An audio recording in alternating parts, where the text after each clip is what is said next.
नमस्कार, आप देख रहे हैं अपना बिहार और मैं हूं आपके साथ सुकन्या सिंह। चलिए सबसे पहले इस वक्त की बड़ी खबर आपको बताएं जो सहरसा से आ रही है, जहां युवक की हत्या के बाद हंगामे की खबर आ रही है। बता दें कि 26 वर्षीय युवक अजीत यादव की हत्या हुई है और उसके बाद सहरसा में हंगामे की तस्वीरें आम हो गई है। आक्रोशित लोगों ने थाना चौक को जाम कर दिया है, बाइक से उतारकर युवक को गोली मारी है। बाजार बंद करा रहे लोगों ने हंगामा किया है। महेशकी के नोकचा मंदिर के पास की घटना आपको दिखा रहे हैं। तो ये देखिए, सहरसा की तस्वीरें हैं। लोगों का आक्रोश यहाँ पर सड़कों पर दिख रहा है। लोगों ने आगजनी की हुई है, टायर जला हुआ है और इन सब के बीच जो पुलिसिया बैरिकेडिंग है उसको भी इधर से उधर करके रोड जाम करने में लोग यहाँ पर लगे हुए हैं। पुलिस इन सब के बीच मौकाए स्थिति पर मौजूद है, लेकिन इन लोगों को रोकने में फिलहाल तस्वीरों के माध्यम से हम ये कह सकते हैं कि नाकाम नजर आ रही है। तो सहरसा की एक्सक्लूसिव तस्वीरें हम आपको दिखा रहे हैं। देखिए, भीड़ यहाँ पर इकट्ठा है और युवक की हत्या के बाद ये लोग आक्रोशित दिख रहे हैं। इनकी मांग सीधी सी है कि जो भी हत्यारे हैं उनकी गिरफ्तारी हो, साथ ही कानून व्यवस्था जो क्राइम कंट्रोल है वो सहरसा में सही रहे। और इन सब के बीच जैसे ही पुलिस को इन हंगामे की इन्फॉर्मेशन मिली तब से ही पुलिस यहाँ पर कैंप कर रही है, मौजूद है। लेकिन लोगों का आक्रोश इन सब के दरमियान सड़कों पर दिख रहा है। कभी टायर जलाकर लोग अपने आक्रोश को प्रकट कर रहे हैं, कभी सड़कों की बैरिकेडिंग करके अपना गुस्सा दिखा रहे हैं। अनुभव हमारे संवाददाता इसी खबर पर ज्यादा जानकारी के साथ फोन लाइन से जुड़ गए हैं। अनुभव, खबरें हम तक आ रही है, तस्वीरें भी हम देख रहे हैं कि लोग आक्रोशित है। सबसे पहले ये बताइए कि ताजा स्थिति क्या कुछ है?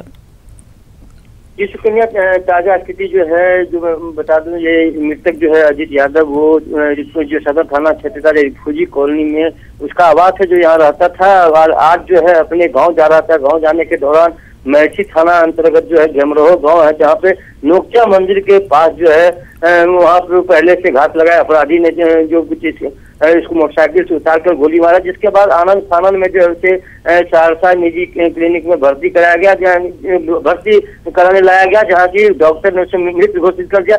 उसके बाद से ही लोग जो है आक्रोशित हो गए और सबको लेकर के सदर थाना के समीप थाना चौक पे जो है लेकर आ गए। वहां आने के साथ ही जो है वहाँ आगजनी की गई, बाजारें बंद कराया गया और तोड़फोड़ भी की गई। तकरीबन 1.5 घंटे तक जो है अफरा तफरी का माहौल रहा।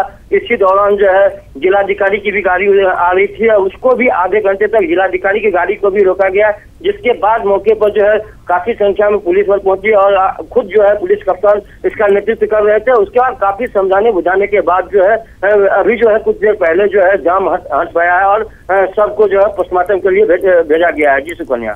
चलिए, तमाम जानकारी के लिए अनुभव आपका शुक्रिया।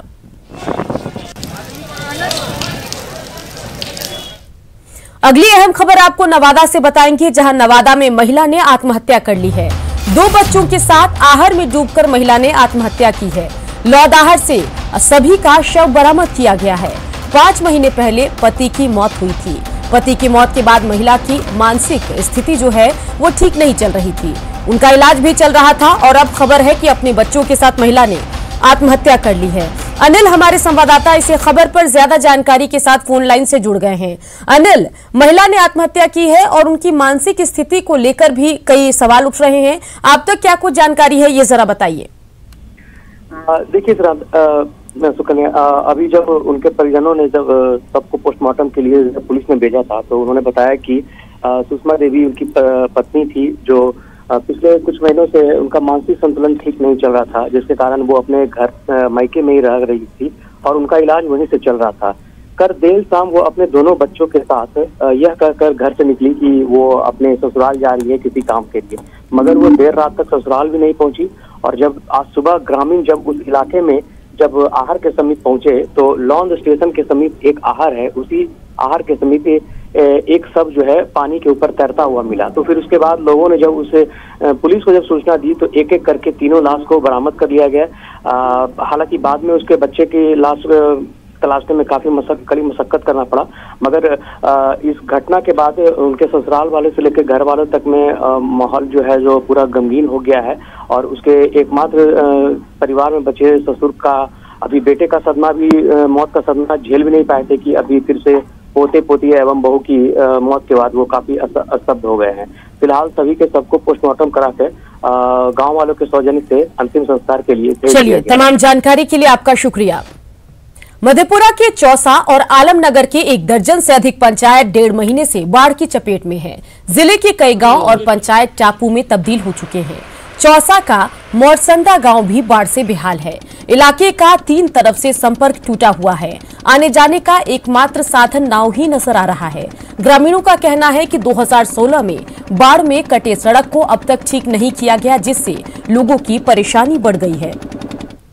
का सारा रास्ता कट गया है। रोड जो मोरसंदा से धनेशपुर जाता है वो भी कट चुका है। 2 पुल गिरा हुआ है 2019 से 2016 से गिरा हुआ है। अभी तक उस पर कोई कार्रवाई नहीं हुआ है।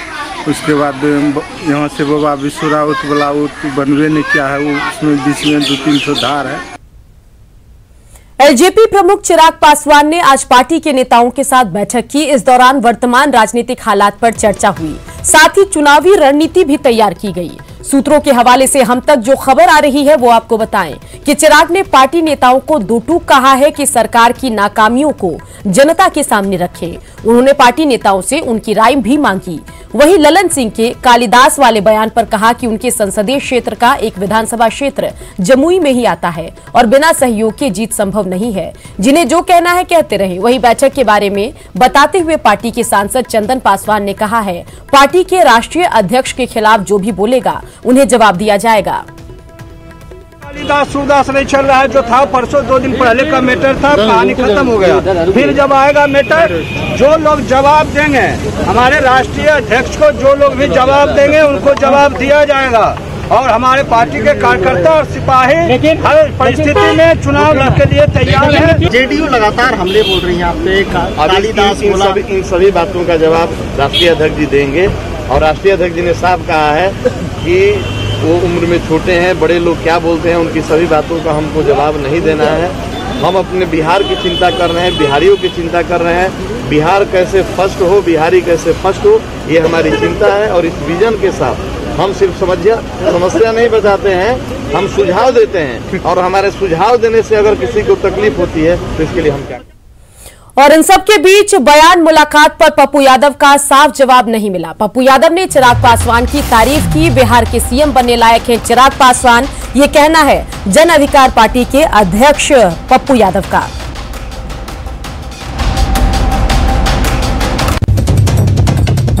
बार कहता हूं कि मेरी कोई मुलाकात नहीं हुई, लेकिन संभावना अपार है।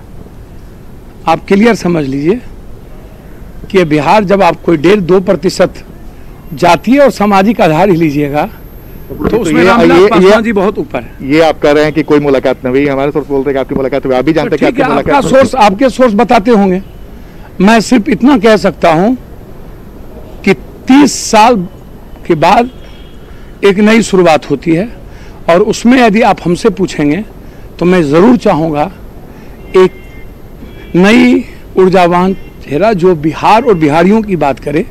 उसमें मैं जरूर कहूँगा कि यदि मैं दिखता है और देखता हूँ तो चिराग पासवान जी में संभावनाएं स्पष्ट है, दिखती है। मुख्यमंत्री बनने में कोई कसर आप मत करिए। बिहार के रग रग में राजनीति समाई होती है। आज झंडोत्तोलन के दौरान एलजेपी के प्रदेश कार्यालय में इसका नजारा भी दिखा। नेताओं और कार्यकर्ताओं के चेहरे पर बिहार फर्स्ट, बिहारी फर्स्ट लिखा स्लोगन दिखा। जी हां, और ये उन्होंने अपने मास्क में पहना हुआ था। इस स्लोगन को एलजेपी के राष्ट्रीय अध्यक्ष चिराग पासवान ने दिया था। उन्होंने बिहार फर्स्ट, बिहारी फर्स्ट यात्रा भी निकाली थी। कोरोना की वजह से ये यात्रा स्थगित कर दी गई। न्यूज 18 संवाददाता ब्रिजम पांडे ने स्लोगन वाले मास्क पहने नेता से इसका मकसद जानने की कोशिश की। बिहार फर्स्ट, बिहारी फर्स्ट, ये नारा दिया था लोजपा के राष्ट्रीय अध्यक्ष चिराग पासवान ने। इस नारे को आम तक पहुंचाने के लिए लोजपा के कार्यकर्ता ने अपने चेहरे पर इस तरह का मास्क लगाया है कि लोग पहले पढ़ेंगे कि बिहार फर्स्ट, बिहारी फर्स्ट। आप देखिए, ये तमाम जो लोजपा के कार्यकर्ता हैं, जो सैनिक हैं लोजपा के, वो इस तरह से अपने स्लोगन को प्रमोट कर रहे हैं। हमारे साथ एलजेपी के वरिष्ठ नेता हुलास पांडे हैं, उन्होंने भी अपने चेहरे पर लगाया हुआ है मास्क। इस तरह का मास्क का कॉन्सेप्ट कैसे आया आपको? देखिए, सबसे पहले तो आदरणीय हमारे राष्ट्रीय अध्यक्ष और जमुई के लोकप्रिय सांसद श्री चिराग पासवान जी ने जो बिहार फर्स्ट और बिहारी फर्स्ट जो लोक जनशक्ति पार्टी का उन्होंने विजन बताया है बिहार के लिए, इसका भी एक प्रचार प्रसार हो, लोगों के मन में ये बात जाए। और दूसरा, आदरणीय नरेंद्र मोदी प्रधानमंत्री जी ने लोकल को वोकल करने की बात कही थी, तो ये मैथिली पेंटिंग आप इस मास्क पर आप देख, मिथिला पेंटिंग। हुलास पांडे एलजेपी के वरिष्ठ नेता हैं, इन्होंने इस तरह का मास्क का ऑर्डर काफ़ी दिया हुआ है ताकि सभी कार्यकर्ता इस तरह का मास्क पहने और जैसे ही फील्ड में जाएं तो ये एलजेपी का जो स्लोगन है बिहार फर्स्ट बिहारी फर्स्ट का जो नारा है वो लोगों के ज़हन में पहुंच जाए। और यही वजह है कि इस तरह का मास्क काफ़ी संख्या में बनकर तैयार हो चुके हैं। कैंसल राजेश के साथ विजय पांडे, न्यूज 18 पटना। और इन सब के बीच वजीरगंज के कांग्रेस विधायक अवधेश सिंह ने मांझी के एनडीए में जाने से इनकार किया। उन्होंने कहा कि मांझी पुराने कांग्रेसी नेता रहे हैं और जेडीयू ने उन्हें सीएम पद से हटा दिया। मांझी अब ऐसा कोई काम नहीं करेंगे जिससे सेक्युलर ताकतें कमजोर हो। जीतन मांझी जी एक सेकुलर नेता हैं, एक बुद्धिजीवी नेता हैं। हम समझते हैं कि जीतन मांझी जी ऐसा कोई काम नहीं करेंगे जिससे कि उस सेकुलरिज्म पर आघात पहुंचे। चलिए अब बात करेंगे जश्न आजादी की।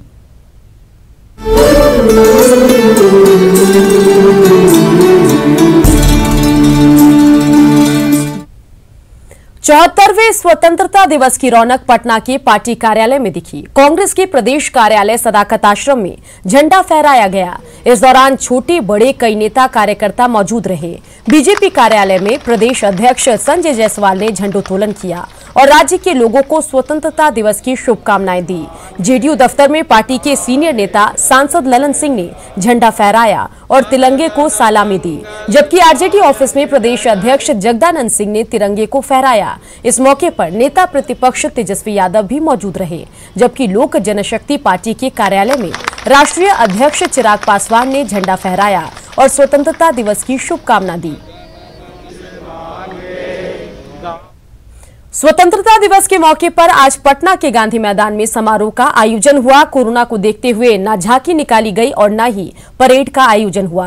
हालांकि कोरोना काल में बेहतर काम कर रहे डॉक्टरों, नर्सों और मेडिकल स्टाफ को सम्मानित जरूर किया गया और सम्मान पाकर उनके चेहरे पर मुस्कान भी दिखी।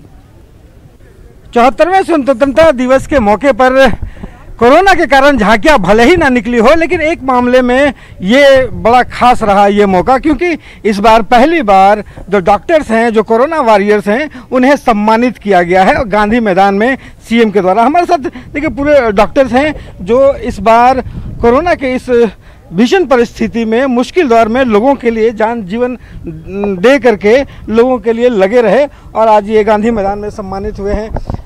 फिर जो कोरोना का स्थिति रही, जितना मुश्किल दौर रहा, उसमें ये सम्मान बड़ी बात है। ये हमारे तरफ से राज्य सरकार के जो एक कदम है ये अत्यंत सराहनीय है। और हम लोग जब से कोरोना जो विश्वव्यापी महामारी फैली, इसमें हम लोग दिन रात लगे हुए हैं और अपना काम के बीच में संक्रमित भी हुए, फिर भी आइसोलेशन जो नियम थे उसके तहत रहे, फिर वापस आकर काम कर रहे हैं और लोगों की सेवा में दिन रात लगे हुए हैं और इस तरह का सम्मान पाकर काफ़ी खुश है। राज्य सरकार को बहुत बहुत धन्यवाद। ये जो मुश्किल दौर है आप लोगों के लिए, कितना मुश्किल दौर रहा है कोरोना की? एक्चुअली में जिस तरह का ये जो महामारी फैली हुई है, इसमें बहुत तरह की दिक्कत का सामना करना पड़ा था हम लोग के शुरुआत में, पर सरकार के द्वारा बहुत ही प्रोत्साहन दिया गया और इस तरह का सम्मान एक हौसला अफजाई जो साहस को बढ़ाने वाला है। क्या क्या शुरू में हम लोग को काफ़ी परेशानी का सामना करा। घर में भी लोग कोरोना पॉजिटिव हुए, ठीक भी हो गए, पीएमसीएच में ही ठीक हुए और हम लोग वहाँ के चिकित्सक और सबके साथ मिलकर पूरे ईमानदारी के साथ, पूरे निष्ठा के साथ कार्य करते हैं ताकि आगे कोई भी कोरोना पॉजिटिव हो वो सही होकर ठीक होकर हमारे इंस्टीट्यूशन से वापस जा सके घर। सारे जो लोग हैं वो इस दौर में कहिए तो धरती के भगवान जो आप लोग हैं, उसी के बदौलत जो है कोरोना से लड़ाई लड़ रहे हैं, उसमें एक सम्मान छोटा सा मिलता है। ये एक एनकरेजमेंट है हमारे लिए और हमारी टीम के लिए, क्योंकि जो हमेशा काम कर रहे हैं इस कोरोना इस महामारी में या उसके अलावा भी, तो ये एक एनकरेजमेंट है और ऐसा हम लोग को प्रोत्साहित करता है। ये वैश्विक महामारी में हम लोग सब लोग मिल के काम कर रहे हैं और लोगों से अनुरोध कर रहे हैं कि वो लोग जांच कर रहे हैं, सही तरीके से दवा का अनुपालन करे। स्वास्थ्य विभाग, बिहार सरकार पूरी तरह से उनके साथ तैयार है। लोगों से जागरूकता का ज़्यादा हम लोग कोशिश करेंगे। जिस ढंग से डॉक्टर लगे हैं कोरोना वॉरियर्स, इस ढंग से लगे हैं, सरकार ने हौसला ज़रूर बढ़ाया है और ये हौसला के कारण जो है और मजबूती है ताकि लोगों की जो सेवा है वो कर सके। कैमरा पर्सन अजय दुबे के साथ रवि एस नारायण, न्यूज़ 18 पटना। सिर्फ 2 मिनट की बात है, 2 मिनट है कुछ सार्थक करने के लिए जिससे किसी के जीवन में बदलाव लाया जा सके। मैगी देश के लिए 2 मिनट एक छोटी सी कोशिश, ये एक पहल है जिसे नेस्ले ने नेटवर्क 18 के साथ मिलकर शुरू किया है। इसके जरिए बेहतर स्वास्थ्य और रोजगार के साथ साथ जितने लोगों के लिए हम अच्छा कर सकते हैं उनके लिए अच्छा करने का प्रयास है। कहते हैं कि एक छोटी सी कोशिश से भी बड़े बदलाव लाए जा सकते हैं। तो फिर रुकिए क्यों है, दीजिए अपने 2 मिनट और देखिए उसका बड़ा प्रभाव।